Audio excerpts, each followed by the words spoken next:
Ritesh and TV info YouTube channel में आप सभी का स्वागत है। आज हमारे पास में डीसी मोटर है। ये जो इलेक्ट्रिक व्हीकल यानी रिक्शा है उसका मोटर है। ये 1250 वाट का मोटर है। इस रिपेयर में आया है। पहली बार हमारा यूट्यूब चैनल देख रहे हो तो चैनल को सब्सक्राइब करें और बेल आइकॉन पर क्लिक जरूर करें। ये साइड के बाद पूरा बर्निंग हो गया है। इलेक्ट्रिक टेम्पो जो रिक्शा होता है उसकी मोटर है, जिसकी कंडीशन ये है। यहाँ से पूरा ये पहले मैंने 1 साल पहले ये पाइपिंग की थी। अभी ये कंडीशन है। ये पूरा देखो यहाँ से स्पार्क हो गया। तो इसको हम लोग ऐसा कवर पहना के इसको पूरा टैपिंग कर लेंगे। उसको मैंने 1-2 साल पहले इसका काम किया था। ये यहाँ से खोल के इसका नया टैपिंग किया था। एक बार और ऐसी कंडीशन में आया था ये। तो दूसरी बार है ये टेम्पो आया मेरे पास में। ये मोटर की ये कंडीशन है। ये 1250 की वाट की मोटर है। मैं आपको बता देता हूँ। यहाँ पे देखिए 1250 वाट और 48 वोल्ट पे ये ऑपरेट है पूरी की पूरी। ये नहीं 48 वोल्ट के अंदर ही ये ऑपरेटिंग है इसकी। इसको जो सप्लाई दी जाती है आप यहाँ से मोटर को घुमाएंगे तो घूमेगा नहीं। कारण मैं बता देता हूँ। कोई लोग बोलते कि यह मोटर तो थोड़ी फ्री घूमनी चाहिए, लेकिन फ्री नहीं घूमेगी। कारण कि इसके अंदर मैग्नेटिंग होता है। ये पूरा का पूरा मैग्नेट का ये देखो स्लॉट है। ये मैग्नेटिंग के हिसाब से ये मोटर बनी हुई है।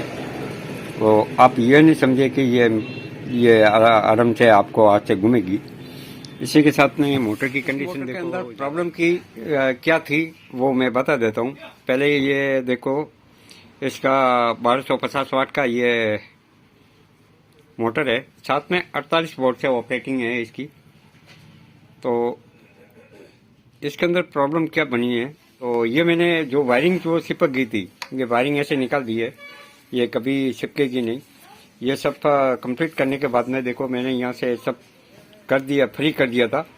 लेकिन ये राउंड मार के बंद हो जाती है। ये नहीं, इसके अंदर इस स्टेटर के अंदर ये इसकी शाफ्टिंग है वो बैंड है। तो बैंड हम लोग नहीं निकाल सकते। इसके लिए एक दूसरी मोटर मंगाई है। वो हमारे यहाँ टेम्पो पड़ा है, उसको लगानी है। साथ में कंट्रोलर के अंदर जो प्रॉब्लम थी वो मैंने सॉल्व की है। कंट्रोलर का जो पूरा वायरिंग ने ये इसकी वायरिंग चिपक गई। इसका मतलब कंट्रोल के अंदर भी काफ़ी नुकसान हुआ। वो कंट्रोलर कंप्लीट करके वो लगा भी दिया। वहाँ पे ये मोटर ऑपरेट भी होती है, लेकिन 1-2 राउंड मार के वापस बंद हो जाती है। कारण कि ये चिपक जाती है।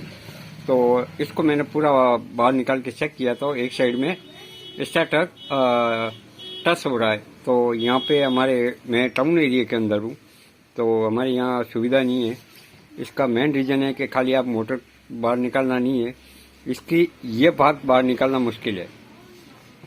यही भाग के लिए बाहर जाना पड़ेगा आपको सिटी के अंदर, और ये भाग बाहर निकालने के बाद में ये बेरिंग चेंज होगा। ये नहीं, दोनों बेरिंग चेंज होगा तो ये सेट वापस काम में ले लेंगे।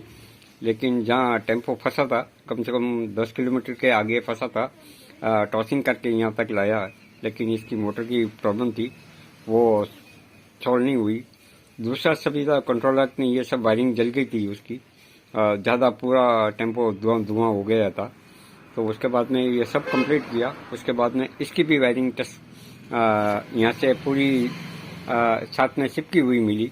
उसको अलग करके सब सेट तो कर दिया। मोटर ये चालू है, लेकिन 1-2 राउंड मारेंगी, उसके बाद में वापस जाम हो जाएगी। तो ये चीज़ हमारी यहाँ नहीं होती है। तो ये सिटी के अंदर भेजेंगे तभी ये काम हो पाएगा। इसकी जगह दूसरी मोटर आएंगी तो लगा देंगे। आपको भी अगर ऐसा मोटर में प्रॉब्लम है, देखिए आपको यहाँ से पकड़ के, आपको यहाँ से ऐसे पकड़ के घुमाओगे तो मोटर घूमनी चाहिए हाथ से, अंगुलियों से ऐसे। अगर आप यहाँ से कर रहे हो तो समझ लो मोटर के अंदर कोई प्रॉब्लम है। क्यों? कहीं ना कहीं टच हो रही है। तो आराम से ऐसे धीरे धीरे घुमाओगे तो आपको पता लग पाएगा। ऐसा नहीं है कि ये ऐसा ही है, ये मैग्नेट फील्ड है। ये देखिए, और घूमेगा आराम से। लेकिन एक जगह आपको हाथ में एहसास होगा कहाँ टच हुआ। एक जगह ही होता है, एक जगह टचिंग है। इसको मैं यहाँ पे रिपेयरिंग नहीं होगी तो ये बाहर भेज के मैं करवानी पड़ेगी।